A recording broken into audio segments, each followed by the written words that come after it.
Good morning students. चलिए पढ़ते हैं। आज हम आगे बढ़ते हैं इकोनॉमिक्स को आगे बढ़ाते हुए। आज हम पढ़ने वाले importance of macro economics. Yes, functioning of an economy. First importance क्या है? Functioning of an economy. Economy को फंक्शनिंग करने के लिए हेल्प करता है। अब देखिए एक्सप्लेनेशन में क्या लिखा है। Macro economic analysis gives us an idea of the functioning of an economic system। ठीक है, इकोनॉमिक सिस्टम किस तरीके से वर्क करता है, किस तरीके से चलता है, इसकी क्या देते हैं, हमें आइडिया देता है माइक्रो इकोनॉमिक्स। क्योंकि हम माइक्रो इकोनॉमिक्स में क्या पढ़ने वाले हैं, whole economy of the country. तो ये हमें क्या करता है, हेल्प करता है इकोनॉमी समझने के लिए, आइडिया देता है कि पूरी इकोनॉमी कैसे वर्क करती है। It helps to understand the behavior pattern of aggregative variables in a large and complex economic system। Yes, economic system कैसा है, बहुत large और complex है, बहुत सारे variables, बहुत सारे फैक्टर्स है जो हमें यहाँ पे एनालाइज करना होता है। तो माइक्रो इकोनॉमिक्स हमें क्या करता है, ये इतने सारे कॉम्प्लेक्स वेरिएबल्स के बिहेवियर को अंडरस्टैंड करने के लिए हेल्प करता है। एग्रीगेट्स मतलब वेरिएबल्स कौन से हैं, नेशनल इनकम है, एम्प्लॉयमेंट है, प्राइस लेवल है ना, बिजनेस साइकिल है। ये सारे वेरिएबल्स हम ऑलरेडी पढ़ चुके हैं, है ना। तो इस तरीके से ये जो वेरिएबल्स है, ये क्या है, फ्लक्चुएटिंग है। वेरिएबल मतलब भी चेंज होने वाला, फ्लक्चुएटिंग है। तो ये किस तरीके से बिहेव करता है इन ओवरऑल इकोनॉमी में, उसके एग्रीगेट्स कैसे बिहेव करते, तो ये हम यहाँ पे माइक्रो इकोनॉमिक्स में हम पढ़ने वाले हैं। इसी और वो एनालाइज करने के लिए माइक्रो इकोनॉमिक्स हमें हेल्प करता है। Economic fluctuation. Microeconomic helps to analyze the causes of fluctuations in income, output, and employment and makes an attempt to control them or reduce their severity। Okay, तो यहाँ पे क्या होता है कि अगेन वेरिएबल्स की बात की जा रही है। माइक्रो इकोनॉमिक्स क्या हेल्प करते हैं, to analyse causes of fluctuation. अब देखिए, इनकम बोलेंगे, आउटपुट बोलेंगे या एम्प्लॉयमेंट बोलेंगे, ये क्या है, फ्लक्चुएटिंग फैक्टर्स है। अब भी हमने बोला, एकदम रिलेटेड वर्ड दिख रहे हैं, एकदम रिलेटेड पॉइंट्स है, एक मतलब एक्सप्लेनेशन भी सेम सेम दिखेगा आपको। तो यहाँ पे क्या है कि माइक्रो इकोनॉमिक हमें हेल्प करता है कि हम ये जो फैक्टर्स है ये क्यों फ्लक्चुएट हो रहे हैं, इनके फ्लक्चुएट होने का क्या रीज़न है। नेशनल इनकम, अगर हम नेशनल इनकम की बात करते हैं तो नेशनल इनकम बढ़ा या कम हुआ, ये हम एनालाइज कर रहे पहले पॉइंट में। लेकिन अभी हम क्या कर रहे हैं कि उसके कॉजेज, इकोनॉमिक फ्लक्चुएशन में क्या कॉजेज है, उसके क्या कॉजेज, उससे किस वजह से ये फ्लक्चुएट हुआ है। आउटपुट मतलब overall production, output overall generate हुआ हुआ प्रोडक्शन, तो इससे रिलेटेड है। उसके बाद एम्प्लॉयमेंट, कंट्री की एम्प्लॉयमेंट कितनी है, कम हुई है, बढ़ी है, किस वजह से कम हुई है, उसके लिए हमें क्या करना है। तो ये सारे कॉजेज हम यहाँ पे हमें पता चलेंगे with the help of micro economics. National income. Study of macroeconomics has brought forward the immense importance of the study of national income and social accounts। Without a study of national income, it is not possible to formulate correct economic policies। ये आप देख रहे होंगे, शुरू से हम पढ़ रहे हैं कि नेशनल इनकम कितना इम्पॉर्टेंट है। नेशनल इनकम ही हम यहाँ पे कैलकुलेट करते हैं। माइक्रो इकोनॉमिक मतलब नेशनल इनकम। तो माइक्रो इकोनॉमिक हमें क्या बोल रहा है, हमें क्यों हेल्प, किस बात में हेल्प करता है, तो हमें ये नेशनल इनकम स्टडी करने के लिए हेल्प करता है। और अगर हम नेशनल इनकम स्टडी नहीं करते हैं तो अदर फैक्टर्स और इकोनॉमिक पॉलिसीज़ ही हम नहीं स्ट्रक्चर कर सकते, या हम फॉर्मुलेट ही नहीं कर सकते इकोनॉमिक पॉलिसी। ऐसा क्यों बोला गया है, क्योंकि इकोनॉमिक पॉलिसी हम किसके बेस पे डिसाइड करते हैं कि कंट्री का नेशनल इनकम कितना है। अगर कंट्री का नेशनल इनकम कम है तो गवर्नमेंट क्या करेगी, इंफ्रास्ट्रक्चर को बढ़ाएगी, यानी वो एम्प्लॉयमेंट को बढ़ाने की कोशिश करेगी। इसी का मतलब क्या है कि गवर्नमेंट पॉलिसीज़ बनाएगी, economic correct economic policies formulate करेगी ताकि हमारा नेशनल इनकम बढ़ जाए। और इसी से तरीके से नेशनल इनकम बढ़ गया है तो हम उस इनकम को कहाँ जनरेट करें, कहाँ हम उसको इन्वेस्ट करें, इसके लिए भी पॉलिसीज बनाएंगे।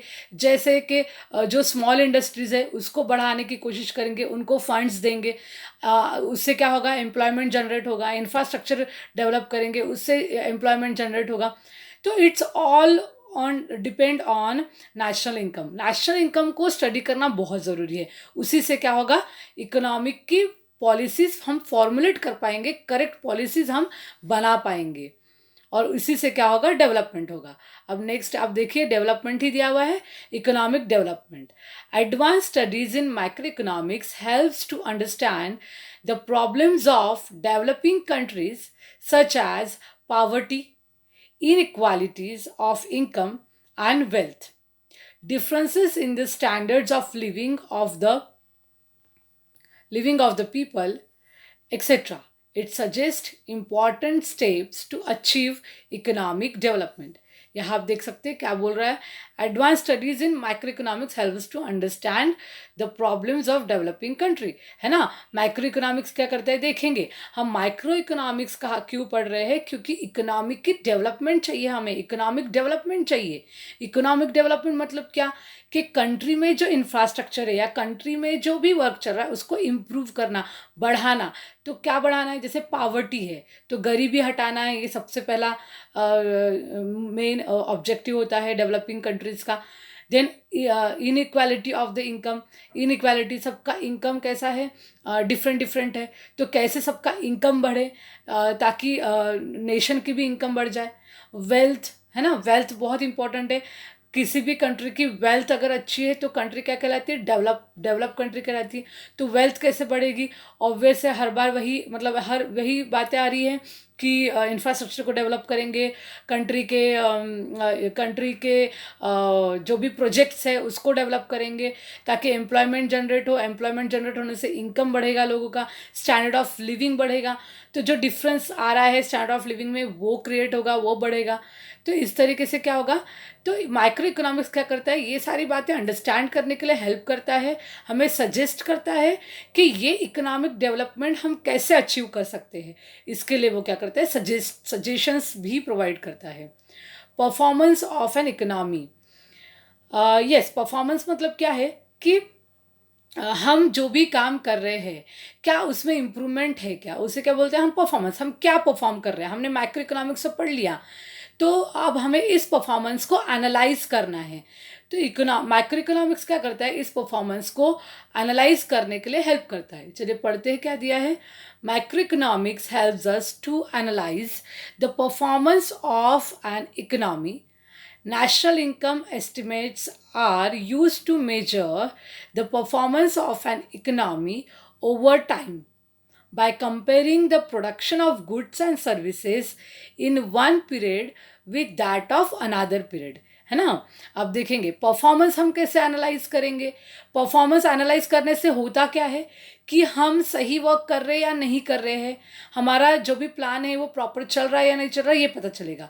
लेकिन परफॉर्मेंस एनालाइज कैसे करेंगे कि हमारी कंट्री का जो प्रोडक्शन है तो ओवर अ टाइम पीरियड, मतलब ये साल इतने प्रोडक्शन थे और इतना सेल था, तो हम क्या करेंगे, प्रोडक्शन जितना था उतना अगर सेल होगा तो हम आउटपुट यानी प्रोडक्शन बढ़ाएंगे, उसके बाद फिर से बढ़ाएंगे, फिर से बढ़ाएंगे, ये कहा जा रहा है हम ग्रोथ की तरफ जा रहे हैं। तो परफॉर्मेंस कैसे एनालाइज होगा कि with in a time period, over a time period आपने कितना प्रोडक्शन किया है, गुड्स और सर्विसेज आपने कितने प्रोड्यूस किए हैं in a particular period of time, और उसको चेक करना, कंपेयर करना, ये साल इतना था दूसरे साल कितना होगा, फिर पिछले 10 सालों से इतना चल रहा था, आगे अभी क्या पोजीशन है। तो इस तरीके से क्या करते हैं, हम परफॉर्मेंस को मेजर करते हैं ना। National income estimates are use to measure, national income क्यों यूज करते हैं, तो performance of the economy over a period of time, हमने पिछले 5 साल में क्या परफॉर्म किया, कंट्री ने क्या परफॉर्म किया, हम ये करते। तो परफॉर्मेंस चेक करना मतलब क्या, कंपेयर करना, एक पीरियड से दूसरे पीरियड तक आने में हमने क्या क्या किया है वो कंपेयर करना, उसको होते हैं परफॉर्मेंस ऑफ इकोनॉमिक्स। तो मैक्रो इकोनॉमिक्स क्या करते हैं, ये परफॉर्मेंस करने के लिए हेल्प करता है, एनालाइज करने के लिए हेल्प करता है। उसके बाद देखते क्या दिया है, study of micro economics variables. Yes, अब भी हमने पढ़े थे माइक्रो इकोनॉमिक में क्या करते हैं हम, माइक्रो इकोनॉमिक के वेरिएबल्स को अच्छे से स्टडी करते हैं। तो ये वेरिएबल्स कौन से हैं, total behaviour of national income या total behaviour of income, output, employment, general price level, ये सब क्या है, ये क्या है, सारे वेरिएबल्स है। तो हम वेरिएबल्स को यहाँ पे स्टडी करते हैं माइक्रो इकोनॉमिक्स में। लेवल ऑफ एम्प्लॉयमेंट, यस, ये बहुत इंपॉर्टेंट पॉइंट है कि माइक्रो इकोनॉमिक क्या करता है ना हमें, कि अपने कंट्री की एम्प्लॉयमेंट कितनी है। देखो एम्प्लॉयमेंट ये बहुत मेजर इशू होता है किसी भी कंट्री के लिए। अगर आप इंफ्रास्ट्रक्चर डेवलप करते हो, अगर आप प्रमोट करते हो, कंपनीज को फंड्स देते हो, तो आपका क्या होता है, एम्प्लॉयमेंट जनरेट होता है।